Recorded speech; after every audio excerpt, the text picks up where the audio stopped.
We're very happy with the way they've come in. We've got no injuries out of the AFL game itself. If you look at it, virtually every other team in the AFL, the Suns are probably the exception for obvious reasons. They'd have 2 or 3 at most of players of our age and development in their teams, and so you can carry a couple of those players. We had 17 in that game, so there's nowhere to hide. You're not, so that we've just got to be able to manage them as best we can.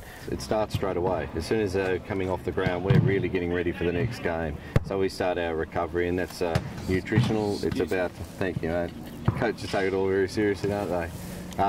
Nutrition and hydration is a big factor of what we do. A lot of stretching. The physios are, in making sure everyone's right. The docs are there. We do a lot of things like in ice tubs and the like.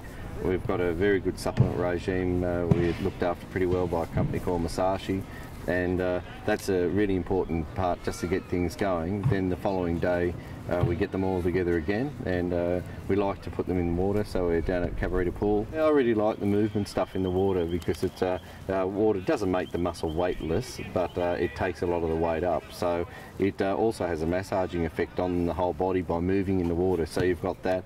And look, there's no evidence out there to prove this, it's just anecdotal, but the whole thing of salt water as a means of recovery, I do think there's something in that. It's all about prevention. I mean, you look at, say, trading, where we're going to trade off an extra day of training, we're going to lose a day of training there, opposed to losing 3 or 4 weeks of training. So it's a no-brainer, really. And it is about educating and making sure that each player understands their own limitations, and yes, they're in the AFL, but they've still got to develop in that. I mean, this is an elite sport. This is an unusual circumstance to be in a development program in an elite competition. I can't think of any other example in the world where this would be happening.